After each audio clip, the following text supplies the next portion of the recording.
Hello and welcome back. This is the second half of Lesson A. Lesson 8. This is Lesson 8b. Lesson 8a, we did a lot of work on open rolls. So, hope your open rolls are going really, really well. And remember what we did. We did a 5-stroke open roll, we did a 9-stroke, we did a 17-stroke. So I hope you guys have got those going pretty, you've got a good handle on them. Not the 5-stroke, but hand to hand. The 9-stroke, hand to hand, and the 17-stroke, from hand to hand. Now, when we're rolling in a pipe band, 99% of the time we're playing the closed roll, also called the buzz roll or the press roll. Now, before we even get anywhere near playing a closed roll, we've got to teach our hand and, well, teach our stick. I don't think it has a brain, but we've got to get a buzz sound going from each hand. And there are a number of different ways that you can approach getting that right. What I recommend is just starting with your nice open relaxed grip as always, lifting up the stick and letting it just fall onto the pad and bounce a number of times until it stops, at which point it will just come to rest on the surface. So that's the foundation of the buzz. If we try to play a buzz and we have too much of our hand touching the stick, it kills the sound. The buzz has got to have a length to it. Alright? That's with my hand on the stick at the time of the buzz. It's completely dead. So all you're going to want on your stick at the time your stick hits the pad is your fulcrum between your two fingers and these two fingers. The back of the hand comes away. The stick comes away from the back of the hand as you go into the buzz. So I'm going to go in, just lightly pushing the back of the stick into my palm. And as my stick hits the pad, the back of my hand is going to pull away from the stick, which gives the stick all that freedom to vibrate and create that buzz sound that we're looking for. On the left hand, try the same thing. Just let the stick fall down and let it bounce on its own until it stops. Then you should have a fairly good idea of what the buzz feels like. Again, if we're applying too much pressure from the thumb, we're going to kill the buzz and get a very short sound. If we're not applying enough pressure, what might happen is it might sound a little bit too bouncy. So we've got to find that happy place in the middle between very loose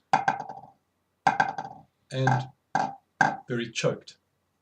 So that's what you're going to spend most of your time doing, is just taking one of each of your hands and developing a buzz sound on that hand. And then you're going to start putting those two together and learning how to get those buzzes sounding like one continuous roll sound. It's almost got to be, it's often compared to tearing paper, a closed roll. It's one sound as you're tearing that paper. So we get our buzzes going in as discrete individual entities, and we just listen. We listen to that sound, and we're trying to make that sound the same on each stick. And very, very, very slowly, we pick up the speed of our sticks.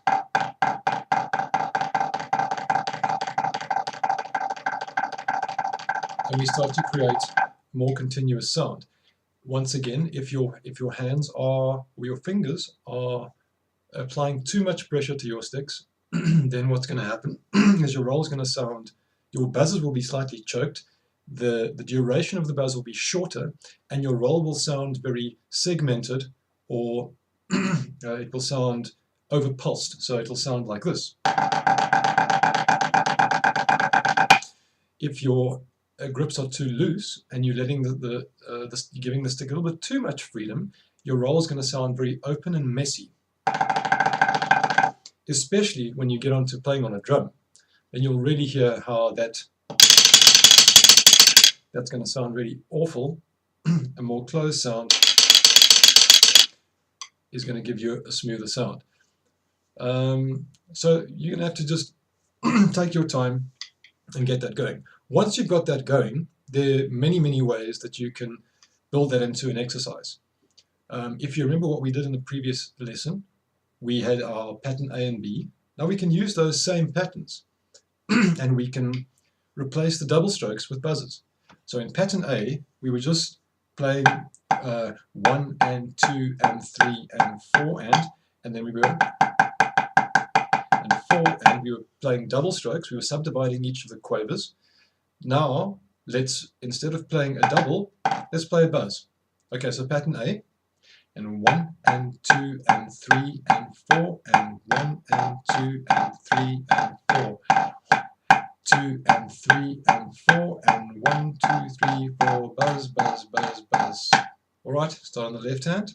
1, 2, 3, 4, 2, 2, 3, 4, buzz, 2, 3, 4, buzz, 2, 3, 4. 2 and 3 and 4 and buzz, 2, 3, 4, buzz, 2, 3, 4, stop. Okay, and all the time, you just got to be tuning into what sound you're hearing, and your buzz, buzz, buzz has got to be consistent. Your buzz must have a length. It mustn't be choked, and it mustn't be too open. Alright, so you're going to have to feel your way around that. It's all a balance between how much pressure you're applying with the fingers, how much pressure you're applying with the thumb. Remember, keep this part of your hand away from the stick when it's buzzing. Keep your fingers away from the stick. Just put away a little bit. Don't open the hand, because you're going to spend your whole time doing this. Right, that's also going to be that's an awkward technique and it wastes a lot of time. We can also do pattern B. Pattern B with the buzzers. Pattern A, remember, was mama dada paradiddle, mama dada, mama dada. Replace the doubles with buzzers. 1, 2, 3, 4, paradiddle, buzz 2, 3, 4, left diddle, buzz 2, 3, 4, buzz 2, 3, 4, buzz 2, 3, 4, right diddle, and you do the rest of it. You're starting on the left hand in the second line. Another way that you can practice your buzzers is just to focus on one hand. So you can just, like we were doing with the downstrokes, we can just master that buzz. Keep on tuning in your ear to what sound you're getting and making slight adjustments with your fingers. If it sounds too closed, less pressure. If it's too open, apply more pressure. And we get it going on the left hand. Squeeze down on the thumb more if your buzz sounds too open. Squeeze down a bit more. If it sounds too choked, squeeze a bit less. Right, and you'll see, if we go back to what I did in pattern A, notice that my sticks are not lifting as high. If we lift our sticks too high in the buzz roll, the consequence of that is that we have less time for the stick to be on the surface buzzing. So it takes away what you've got to try and get. If you can imagine that, say, this is the length of your buzz, bzz, on the right hand, bzz, left hand, you're going to try and sort of overlap them as you go, so that sound is continuous. If you're lifting up your sticks too high, you're not going to be able to do it because you're going to be spending so much time in the air. So no matter how good your buzz technique might be, if you're lifting your sticks too high, you're always going to get a segmented roll. So when we start learning to roll louder, we have to apply a lot of force from the arms into the roll.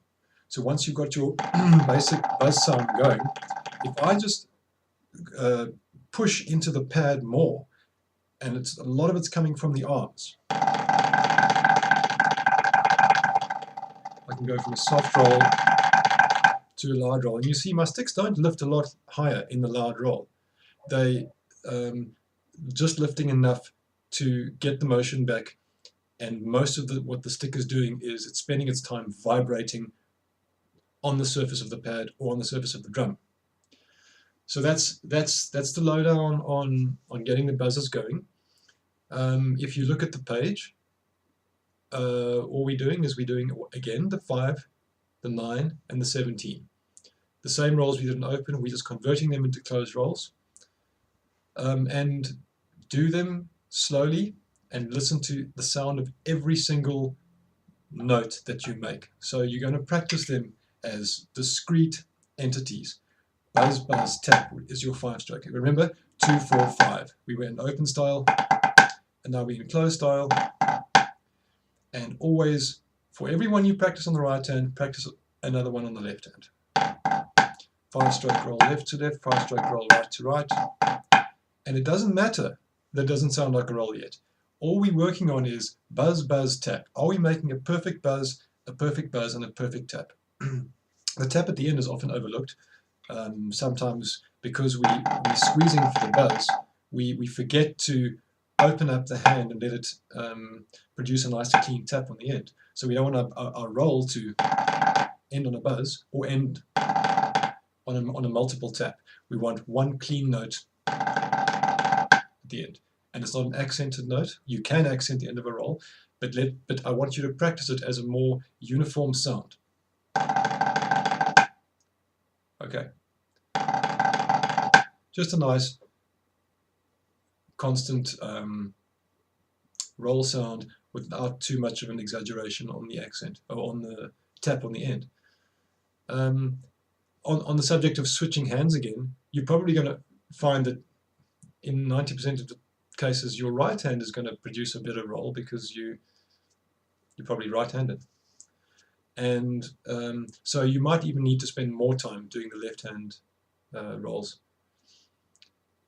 Okay, so I'm not going to go through those really. You can do those on your own, and most of what you're going to be doing is just practicing the buzz and getting a nice roll sound going. We can look at the combination exercises at the bottom of the page at figure G. What I'd like to do with these ones is play them in open and closed style. So what we have in bar 1, bar 2, we've got a 9-stroke roll with a tap on the 4th beat, another 9-stroke roll. Then in bar 3 is a 17-stroke roll. In bar 4, we end the 17-stroke roll, that's the tap at the end of the roll, and we have a 5-stroke roll between beats 2 and 3, a rest on beat 4. So it's going to be G, 1, 2, that's the open 9, the open 17, and the 5, and the rest. Take it a little bit quicker. 1, 2, 3, 4, open 9, tap, open 17, open 5, switch the other hand, open 9, open 9. Alright, that last one should have been a right to right. Then take it at the same tempo and switch all the doubles into buzzers. Okay, G on closed rolls, starting with a 9-stroke.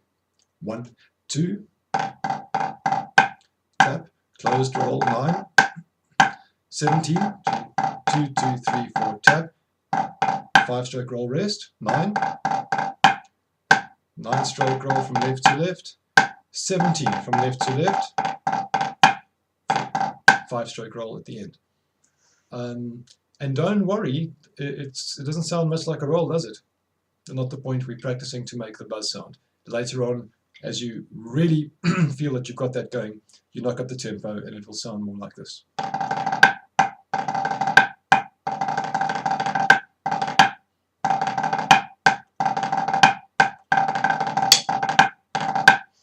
Okay, let's do H. Just follow along on the page. I'll play H in open style first. 1, 2.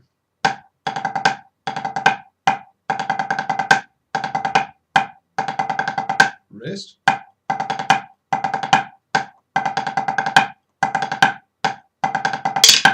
Sorry, I messed it up a bit at the end there. Closed style. 1, 2.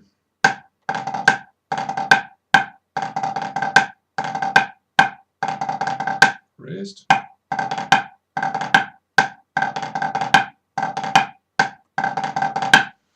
Right.